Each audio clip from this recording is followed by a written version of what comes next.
आई रे माई, अरे लागत है कि जान चल जी दादा। अरे अरे अरे अरे अरे का भइल रे? चुपचाप सूते के त का लगरी पाड़ी मातिन सो करे रे। तू मरद हुआ कि बरद हुआ हो, तोहरा नहीं खे बुझात।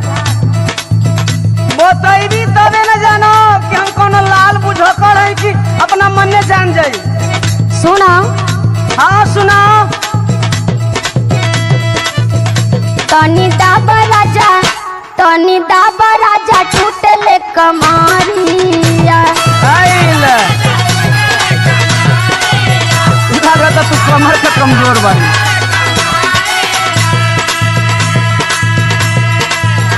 कबो नीचे टूटे कबो ऊपरिया, कबो नीचे टूटे कबो ऊपरिया। तनी दाबा राजा, तनी दाबा राजा, टूटले कमारिया।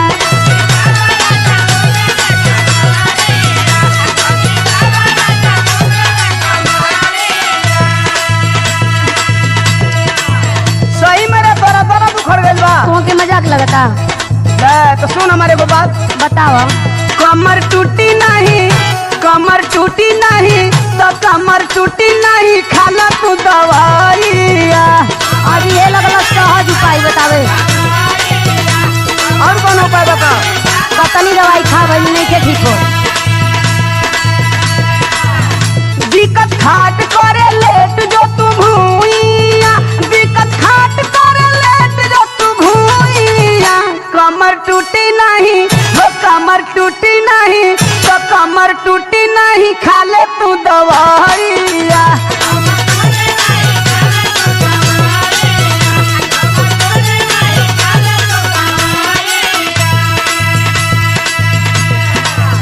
अच्छा तो बहुत मर्द हुई, लेकिन तोहरे लेखा ना हुई। हाँ तो हमारा लेखा मर्दो कोई नहीं है, हाँ। जान ला। अपना में हरिया के बुझेला ना दरद, हम के बुझाला बकल ले बड़ा मरद। बकलो लती तो तोर बाबू हमसे तोर बियाह करता। तो हमार दर्द तो के ना समझ में आवत है। सारा देहिया में उठेला लहरिया, सारा देहिया में उठेला लहरिया। तनी दाबा राजा, तनी दाबा राजा, तनी दाबा राजा, टूटले कमाइया।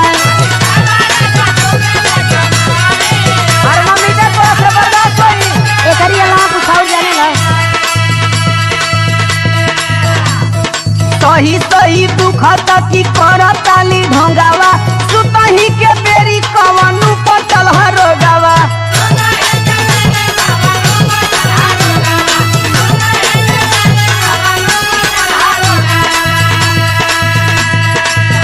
माना बात बाटे यही में भलाइया, माना बात बाटे यही में भलाइया।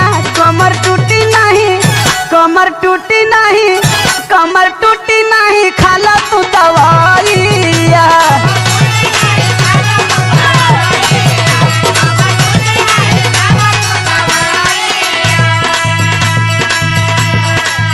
तोहके खाली सुतले के चक्कर धइले ह। का करी, रात हो गयल। सुना, हाँ सुनावा। ऐसन बा रोग काम करे ना दवाई।